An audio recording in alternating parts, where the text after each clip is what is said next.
What's up, everybody? It's your boy, Small World Floyd, and I'm back here with another one. Thank you for coming in, watching YouTube with Floyd. Now, today's joint, we got a mother who has a kid in her trunk with no head. Head is chopped off. Let's see what's going on in this world today. When officers open the trunk and discover a young boy dead. What the? Whoa.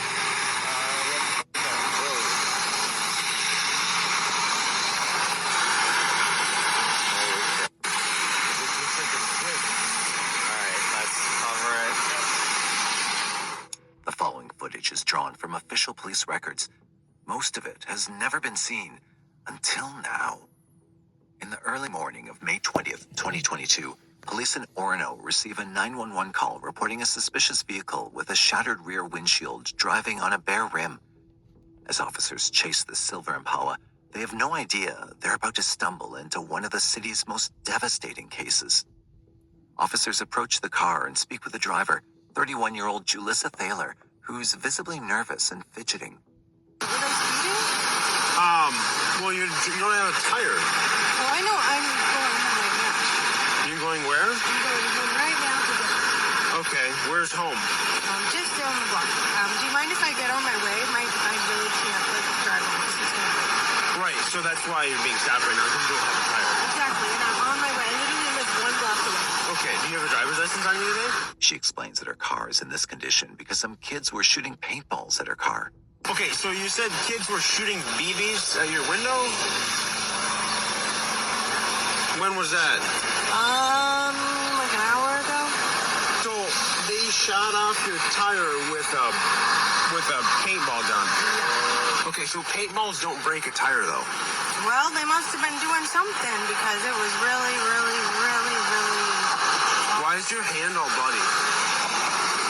I was just. Soon, the detectives get Julissa out of the car for further questioning, but her explanations remain vague, raising more questions than answers. What's that? I just wanted to know if I could go home. Let's step out of the roadway here. I just wanted to put a tire on my car because it's super. Yeah, we got a lot going on here, but let's get out of the road because I don't want The Bayview Apartments, if you know where that is, right across the street. Ma'am, let's get out of the roadway here. So all this happened because kids were shooting BB guns at you. And I saw some kids shooting at my at my tire. And I yelled out the window. I said, "Excuse me, you guys, that's my car. What are you doing?" And I ran out there to go get them. Didn't get a chance to wash my hands or anything. And then I noticed the tire was like peeling off. Pulled on it, and the tire completely fell off. So is the tire still back at the parking lot of the building, or where's the tire? The tire fell off somewhere over there at the park. Are you trying to search me or something? No, because you have blood, I'm just gonna put gloves on. Julissa's explanation doesn't match what the detectives see. The damage to the car is far beyond what a few paintballs can cause. But what really alarms them right now needs a definite answer.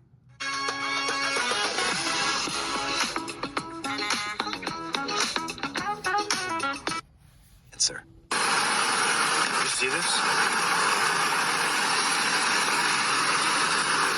This is blood. No, it's not. It was deer meat.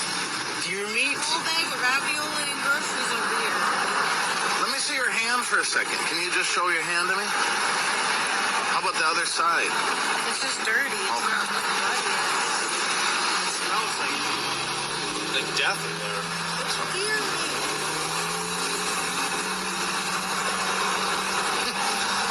Yeah. I mean, Oh my God, look up in there. Okay, this is like, did you look up? So what happened in this corner here? Sure. So I had bags of groceries there. I had some deer meat. I had some ravioli cans. I had some veggies, and those people broke my window, so I had to throw all my groceries away. Let's start 06 and just, yeah. What's up? So nobody else was in here today with you, right? No. Nobody. No. Okay. trying to figure it out. There's a lot going on here. That's a lot of blood Blood. or something. What's with what looks like blood in there? It's not blood, it's deer meat. I had a big bag of, there's a farm around here that does deer meat and hamburgers, so I get fresh bags from them. Okay. Glass got all over it, so I had to throw it out. I also have like tacos and like, Where did this happen then? at the Alano Club in, do you know where the Alano Club is by Shell gas station? Al-Anon? Yeah, Alano. Okay. That's where the Shell gas. See, look, a lot of you idiots would think, oh man, she looks decent. She got some nice breasts, cute face. This type of bitch that'll chop you up, bro, and put you in the trunk. Y'all better stop thinking with your bottom head and use your top when I'm telling you. That's what most guys see in a chick like this. Like, ooh, she's nice, got good skin, nice ample breasts. Bitch is a psycho, bro. Station is, right? Sure. Yeah. Yeah, it happened over there. Okay. I mean, it's just deer meat. You can look at it. Yeah, where is it? Where is? I threw it out. It was full of glass. Why you just saying Okay. Oh. Is the deer meat sitting on the back? I had a few bags of groceries. Yet despite everything detectives point out, Julissa doesn't budge from her deer meat explanation. And as her answers circle back to the same story, detectives feel their suspicions sharpening, most of all toward the trunk she keeps avoiding. What do you have in your trunk? Nothing. Nothing in the trunk at all? Nothing. There's no deer meat or anything in the trunk? No, sir. Somebody else drive your car or just Just me. I understand you want to be good at your job, but I also think it would be really beneficial to just give me a ticket and let me go. Well, we got one coming here that's in charge of it all, and then he can tell us what we're doing. Is he here? I'm cold and crabby. Please let me go. We get it, and we appreciate your No, patience bitch. with us. I know there's a lot going on here. Well, yeah, I mean, what's going to happen? Like, I just want you guys to let me go. I know. It'd be nice if I didn't even have to get a ticket. As Julissa grows increasingly impatient, demanding to be let go, the detectives hold firm. Soon after, the supervisor arrives and takes charge. After studying the situation completely, he turns to Julissa and begins his questioning. Tension rises as she starts demanding clarity, unaware that his next move is entirely out of her hands. No, but at this time, we're not releasing your vehicle back to you. One, it's unsafe to drive. There's no tire on the front left-hand side. Two, your back window's shot up, and to me, you see the back seat right there? Yeah. It looks like a bullet hole. Well, I have a spare tire in my garage. I can't feel it. So right now, all right, I don't have any. You're not under arrest. You're not being detained, but we're not letting you take your vehicle right now. We're impounding your vehicle. Detectives decide to detain the vehicle, noting the condition of her car and inconsistencies in her story, and offer her a ride back home. And while some detectives drive Julissa home, others stay behind to examine the vehicle. Here's your thoughts on one thing. We have not checked the trunk, and I have this terrible feeling about the trunk, and I've had it the whole time. I don't know if we can peek or if we want to leave it alone or knock and say, hey, anyone in there? After careful discussion, detectives finally decide to open the trunk, unaware of the shocking discovery waiting inside that will turn the case upside down.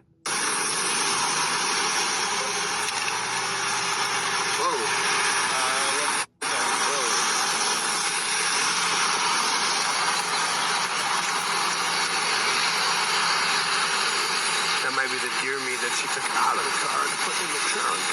Watch yourself. We don't know if it's loaded or not.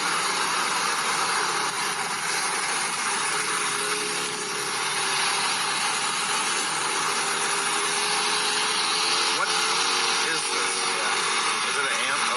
It looks like a kid's leg.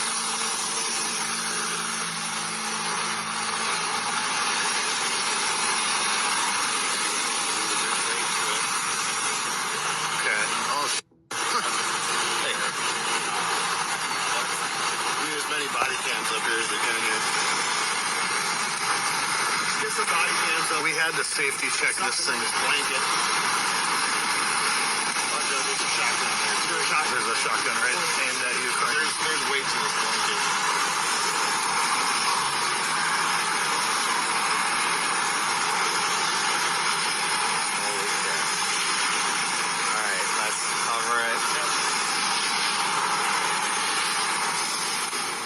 Inside the blanket in the trunk, detectives are met with a shocking sight. A young boy's body, his head gone. An image far beyond anything they expected at the scene. Go grab her. Yeah. Yeah, go get her right now. Baby condos. She ran in there, by the way. She booked it. She ran when she got out. Okay, so we get there. She ran in her apartment. She's not going to come to the door. We're gonna have to go get her. We're just going to boot it. Yeah, we're going in. At that moment, detectives realized they made a mistake letting Julissa go. Urgency spikes as one team races. And that's what they tend to do. Let women go all the time. If they seen blood on the back of a man's seat, especially a black one, he would have been going nowhere. He would have been in the back seat being detained. But this is what these clowns do.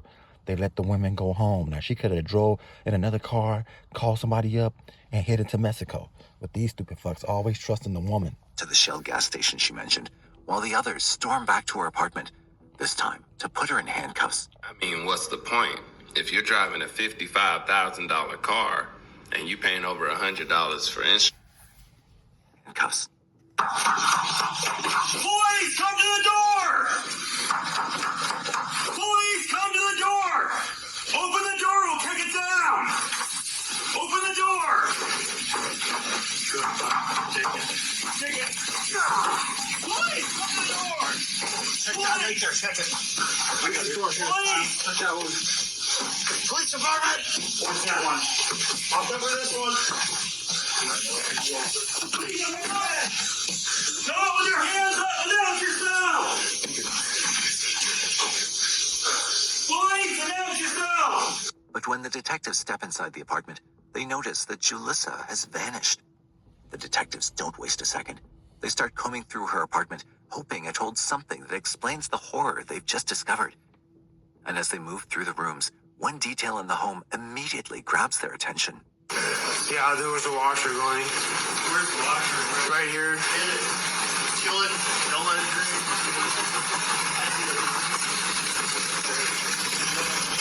McCoy, you want to go down and start working with her on cameras and where this chick went? Inside the washer, detectives discover bloody clothes tumbling in the drum, and the machine, still running, tells them that Julissa can't have gone far. To pin down her timeline, they pull the building's CCTV, hoping it shows when she walked out and where she headed. The footage shows that Julissa isn't alone. She's seen leaving with an unidentified man just 30 minutes before detectives arrive. Now detectives have two urgent questions. Who is he, and where are they headed? Officers tape off the area, focusing on the direction Julissa and the man were seen leaving and searching for any trace of their trail. Meanwhile, the team at the Shell gas station continues looking for discarded weapons or clues that could break the case wide open. There, detectives also search for the kids Julissa claimed were shooting paintballs, but the area is empty. Still, among the bystanders, one witness steps forward, leading detectives to a nearby dumpster and handing the investigators their first thread to unravel the case. This like a lump too. Were you able to see exactly what she threw in? I have no idea. One of the bus drivers said that she saw her throwing a bunch of stuff in the trash. This is the one that was right next to the pump where that she was at. Oh, okay, here's that pump. And then that's the pump next to it. Okay. So this is all the pump that she was at. So this is the important one. Well, yeah. Could be. And like I said, I don't know if she threw it in this one or any of the other ones. Sure. What I know is that Trish, the woman who works here, and said that she saw that sketchy woman in the car without wheels. Yeah. Throwing stuff in the trash. Okay. So I would guess it would, if there's anything in there, it would be in that one. Okay. Detectives quickly collect the trash bags and expand their search to every nearby dumpster, leaving no stone unturned. And what they uncover inside will change the course of the investigation. Blasted him. Yeah. He's so pissed. The search uncovers horrors across multiple dumpsters, each one revealing something worse than the last. In one, detectives find a child's booster seat soaked in blood and torn apart by a shotgun blast. In another, they discover a backpack, blood, bone, and what appears to be more brain matter. And scattered in a different bin, his kindergarten homework. But it's what's inside the backpack that finally stops everyone cold. A school ID card of a 6-year-old kid named Eli Hart, and his mother's name, Julissa, printed right beneath it. Piece by piece, the child's identity and the brutality he faced becomes unmistakable.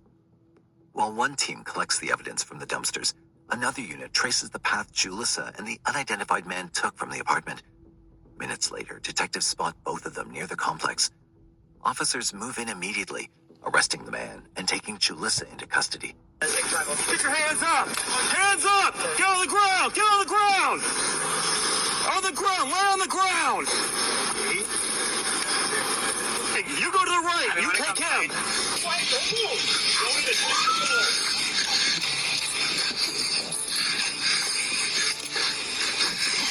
You want a double life? I'm for the search custody. What am I under arrest? Shut I up, don't have dude. anything on me.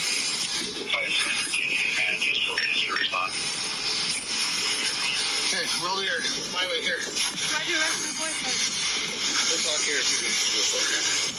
Okay. What the is going on? We'll explain to you at the police department. Well, no, what the is going on? Seriously. You'll be explained to it at the police department. You're being detained right now. For what? Put him in there for For now. what? They ain't doing this. Walk down the street. Don't know it. With both suspects secured at the same time, I kind of believe the boyfriend so far. I don't think he had nothing to do with it. His face says everything. Like, I don't know why he was following that bitch, though. No, he had to know because his bloody clothes in the house. Yeah, he had to know something. detectives finally have their first real chance to understand the horror that's unfolded. The investigation is getting increasingly disturbing with each step, and it's time to sit with Julissa to finally get clarity on what they've discovered. But talking to Julissa is about to be an absolute roller coaster for the detectives. Okay, so you're looking for a new credit card, but you know that applying could hurt your credit score. Where do you go? Credit Karma. Detectives. Right now, you're being held and arrested for suspicion of being involved in a homicide. And what homicide would that be? This is ridiculous. Well, that's what I think we have to talk about a few things here. Sure. Yeah, could you tell me like what you think I did and who is this person, and if you could answer those two questions, that would be awesome. As repulsive as Julissa seems, the detectives have objectives while speaking to her. How Julissa's vehicle became a violent crime scene. What do you think was found in the trunk of that vehicle? I'm not sure what was in there. I think you know. I don't. Oh, can you tell me what it was? Then maybe I'll know why I'm here. There's a dead body in the trunk of that car. A dead juvenile body. Really?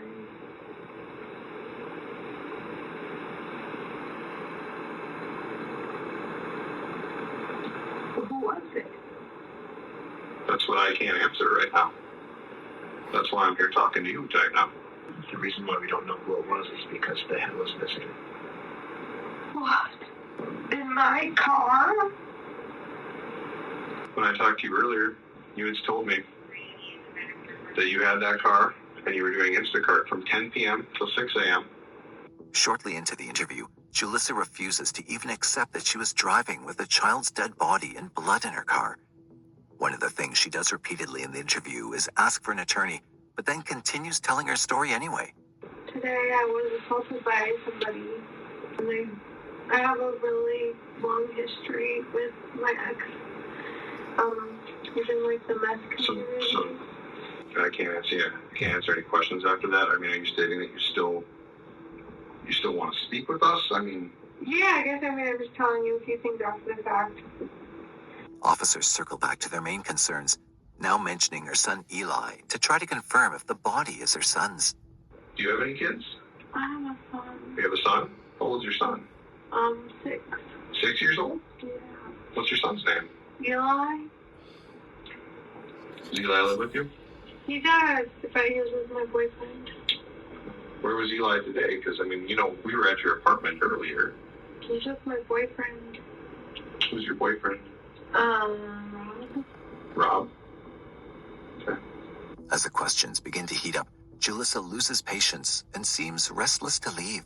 Can I go home and check on my baby and check on my house and everything? Well, I thought you said Eli was with Rob.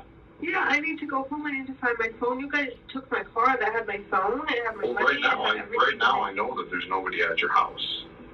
I know that. Would I be able to go home? Can you release me? I need to paint this picture. Okay, so maybe you can ask me questions, but I don't want to be under arrest. Like, Women, you can find the worst shit in the world from them, by them, and they will think they're the victim still. She's talking about, can she go home? This bitch is the Lulu. No, you can't. As Julissa slowly realizes she's not getting out of custody without giving the detective some answers, she opens up with some new and shocking revelations. Okay, well, can I tell you guys something off the record then? I have every right to tell you guys something off the record. Everything's on the record. So, okay, well, you can say off the record. I'm kind of angry right now because my ex involved me in some pretty horrible stuff. And, I have like multiple restraining orders against him, and you guys can even tell every threat in the restraining order. There's bomb threats, gun threats, shotgun threats, murder threats, and so I can prove that he's like capable of doing that in those restraining orders. He's violated the order of protection. Actually, I think I was here like 2 weeks ago because my house was broken into 2 weeks ago. And then occasionally, because when I first got that order of protection, he was a meth dealer, and I snitched on him because I wanted to leave. I wanted me and my baby to be safe. And so I snitched on him, and the police did a complete raid of the house. They arrested a few of his friends, went to the higher-up meth dealers, and started arresting them. And then I got really scared because then they found out I snitched. And it's been really bad for me ever since. I get harassed everywhere I go. Like if I go to the cities, they harass me there. If I'm ever around like the meth community, they know my face, they know my name. And Tori has like a really, really long history of becoming a really, really like big friend group of like meth smokers. And all of them are really, really possessive over my child. And I've tried to protect my child from Tori and everything he does, because there's like drugs and he steals stuff, and all these big meth dealers like know who he is. And occasionally here and there they reach out to me in the community and they'll be like, hey, they'll say something super threatening. I'm just sitting there scared, like, oh. You can win anytime, anywhere. Buy official scratch tickets online. Oh, great. Julissa mentions her ex-husband, Tori Hart, who's also Eli's biological father, as an abusive figure in her and her son's lives. Evidently, Julissa and Tori were in a long-running custody battle for Eli, who was reunited with Julissa just 10 days before his murder. While Julissa tries to highlight Tori during the interrogation, the detectives are more interested in the events after midnight. When Julissa's pressed to explain the same, she reveals an absolutely unexpected detail for the detectives. I was assaulted last night. What time? It'd be like midnight. I was around the area just looking for grocery stores, and some of my baby daddy's meth community guys reached out to me. I stepped out of the car, started smoking a cigarette with them, and then they got really, really mad at me. And over by like Minneapolis. And then they got really, really mad at me. And they said that Tori's been my baby daddy. They said he's been really, really mad. I said, well, I'm sorry, it's not my fault. I don't know you guys anymore. I don't associate with you guys anymore. If you could please just leave us alone. We actually had court for a domestic violence restraining order like 2 days ago, which I tried to get my son added to, and they denied it. And then they were threatening me, and then they pushed me up against the car and assaulted me. So then I got in my car, and the rest I need a lawyer for. Julissa claims she's been assaulted by meth heads sent by Tori, seemingly to shift suspicions to him. She says this is something Tori habitually does. But when detectives ask her where exactly she was assaulted, Julissa fails miserably. And shortly after, she surprises the detectives with another addition to her story. When we stopped you, you had like that one flat tire. Was that something that was related to the assault? Yeah, they were the people who stabbed a hole in my tire. How long did the assault take place? A few minutes. And did you get, how did it come to an end? I guess he was done. He started assaulting you? Yeah. Were you badly hurt? Yeah. We needed to call him, but it was fine. So it was Out of nowhere, Julissa suddenly claims she's become a specialist victim and again tries to frame Tori for all the wrongdoings of the morning. Still, Julissa fails to explain how a child's dead body ended up in her car. Detectives go along with her story and see whether anything she says can start making sense. I think we should cover your assault a little bit more. If there's... Hold the gun to my head. There's a gun now? Okay. Now. You hadn't mentioned the gun before. You said that there was a Well, how knife would you know? involved. You said You there guys was a just knife gonna involved. sit there? I would have ran.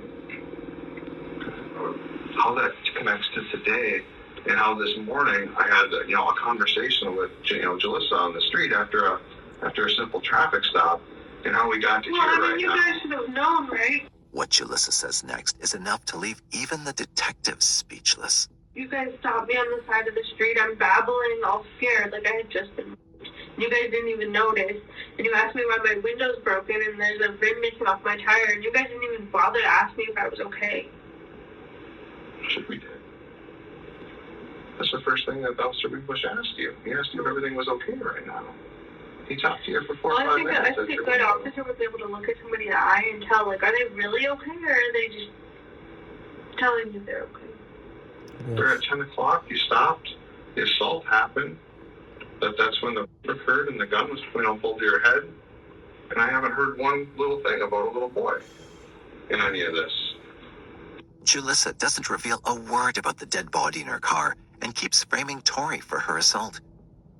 It's now time for the detectives to reveal some pretty hard evidence they have against Julissa. But what she doesn't know is that officers have reviewed CCTV footage from the night before the discovery, which shows Julissa at 11:22 p.m. walking out of the garage with her son Eli, then placing him gently in the back seat of her car. This is the last time anyone saw the 6-year-old boy alive. Investigators are loaded with evidence in the interrogation room, and they move on to confront Julissa. We have a really good idea of who that little boy is in the trunk, and you do too. We know things. And we wanted to come in here and at least give you, the opportunity to be honest, to help yourself, and you couldn't do it. I just tried to be honest with you guys. I told you exactly who it was and why I've done coverage for them. We wanted to give you this opportunity. So we spent all day gathering evidence, both video, surveillance from every business in the area. Maybe there's fingerprints around the car. We spent the whole day with forensics. We've analyzed things. There's things that we know, like you're at the Shell gas station. We know that. We know what you did there. We know that because we have video. We know that because evidence was collected. So this is your time. It's this person with blood and tissue matter, and more blood and more tissue matter, and mud and water. What do you mean blood and tissue matter? So this is your time to talk. What does that mean, blood and tissue matter? Nobody cares what it means. I think you have an idea what it means. This is your opportunity to be honest with us. I was just honest with you, and you're not listening to anything I'm saying. I just gave you the information of these people who are harassing me. I have A generic person in the meth community? That's what I'm supposed to go on? I'm supposed to help this little dead child? This dead child in a trunk? Your son that has body parts, skull, brain of your son in the back seat. The back window is shot out, and your son is dead in the trunk. How do you know? You tell me what that looks like. In another dumpster, there's pieces of it. A backpack with his name on it. So cut the crap. With surveillance video. Multiple witnesses that see you. What witnesses? Julissa had also claimed earlier in the interview that she'd left her apartment alone at 10 p.m., but here too, she gets confronted by the detectives with clear evidence. Are we still talking about? Is she still talking? She's just You talking. just stopped talking to me. You keep me lying about the rape. Well, Julissa, you have that mind because you said that you left by yourself, and we have you leaving your apartment with your son at 11:23 p.m. I'm aware. Where's your son now? I'm not sure. Detectives have heard enough from Julissa and are ready to wrap up the Get this interrogation. bitch out of here, bro. On May 21st, This bitch 2022, says she don't know what her detectives son are is. finally ready to arrest Julissa for murder. You're here and arrested, and will be both in charge of murder. What? You were the last person to be seen with your son. That's not true. I You just have- told you I was. You have blood splatter that we collected from your hair, your body. I just told you I was. It's funny how women think just because they got a vagina, they can say, I was raped, and that just erases everything else that's going on. The little kid life don't matter no more because what? You were raped. You were R-word. Just because you get R-worded and you want to use that as an excuse for a dead body, we're not having it. No. All of your car. Are you listening to me? I just told you I was. He was found in the trunk of your car along with the weapon that is forensically examined, and is probably going to have some evidence that may connect you. So you're told here, you I was. you're charged with murder, and you're going to be booked at the Hennepin County Jail. Detectives next sit with Julissa's boyfriend, Rob, who was seen with her in the CCTV leaving the apartment. Let's be real. Getting over someone that you saw forever with, now that is a breakup day. Apartment. It's him wrapped up. Dead. So what do you think? I think they killed him. Why do you think that? I don't know. But I know it wasn't me. I was sitting on it. I put everything in a lot of lights up. So You just said you think she killed him. I don't know why. I don't know what for. What was the motive? What's this? What's that? What's it? What's in the cause? What's in the clue? What? I don't know. Can't think it in my head. But then Rob mentioned something that could prove to be the missing link, the motive behind Eli's murder. Unless there was insurance policy money, guarantee there was. You guarantee there was? There could have been, yeah. I didn't think that. Detectives still think Rob's involved in the murder, but he refuses to agree. No, it wasn't me. I was sleeping all night that night. It's fine when I went to bed. Didn't make sense. Doesn't make sense in my head right now. I'm thinking. I went to bed, she was arguing with him, and then that's about it.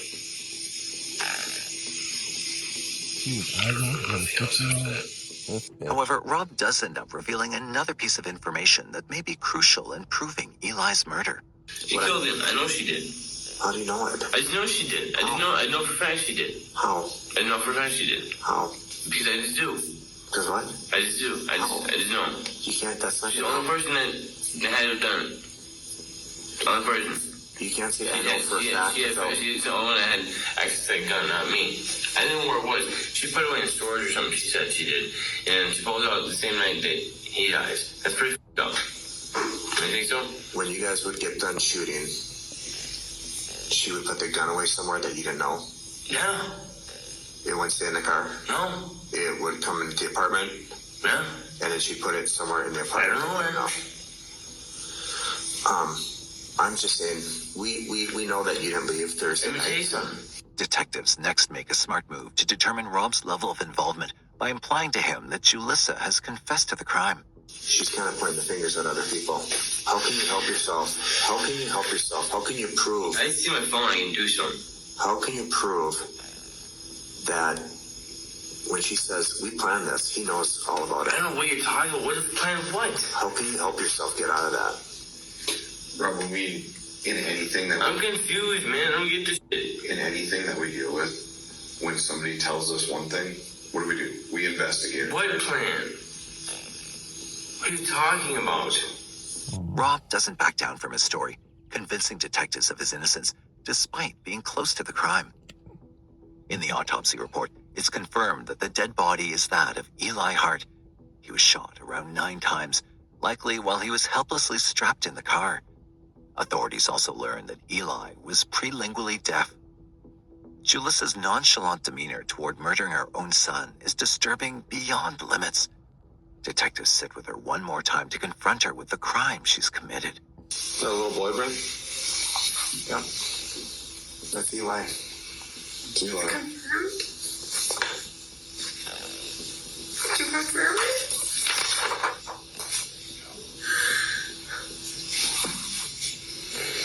It's Eli in the trunk of your car. He's such a good person. She's, You confirmed it? Are you sure? she's despicable. Are you sure? She is despicable. Even while acting to show remorse, Women are so Julissa's already gross. preparing another excuse to distance herself from the crime.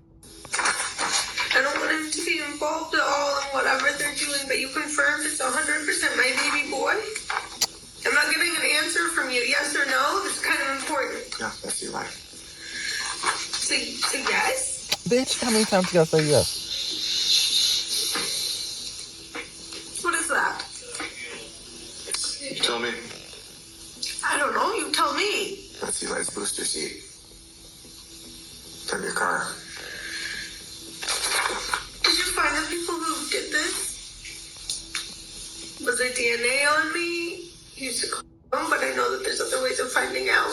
We're here talking about your dead son. Come on, a condom. And I'm here telling you who did it. But I didn't know he was dead. You're telling me my baby boy is dead? Ugh. Detectives confront Julissa once again with photo evidence, followed by her desperate effort to act like a concerned mother. This dumpster is where we recovered a lot of his head, brain, tissue. This is the same dumpster that we have She witnesses shot his of head off, though.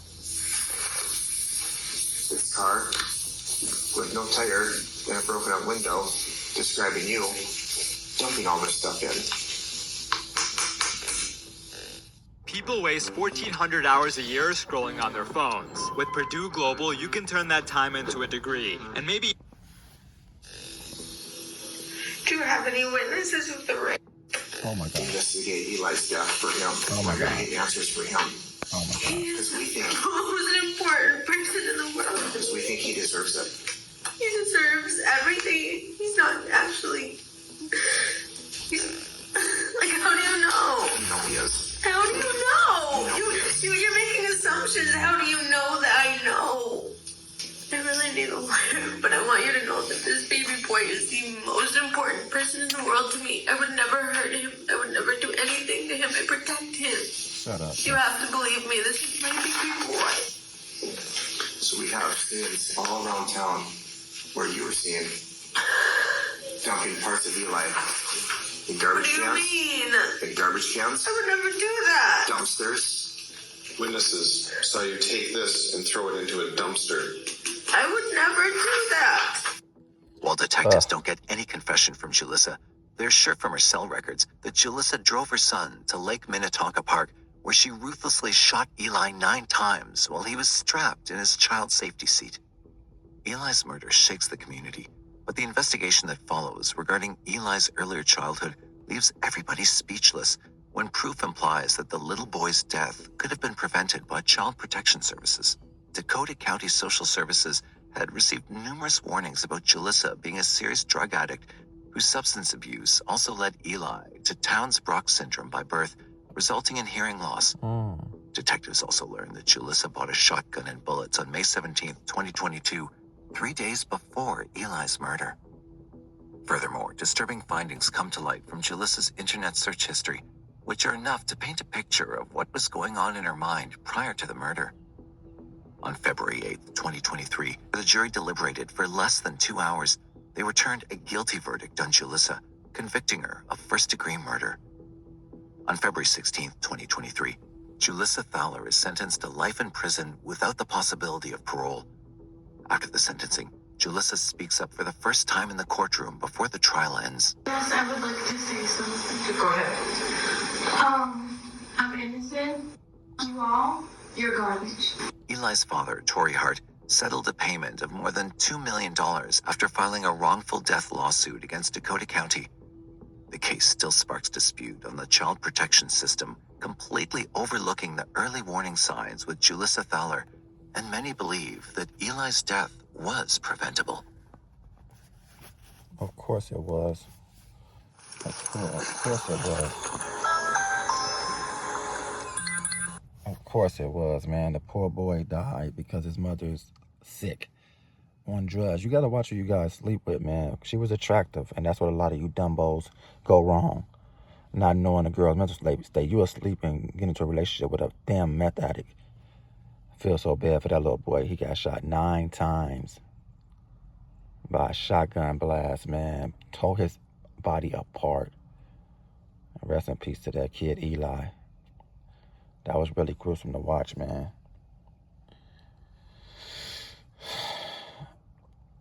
This is Small World Floyd. I'm out.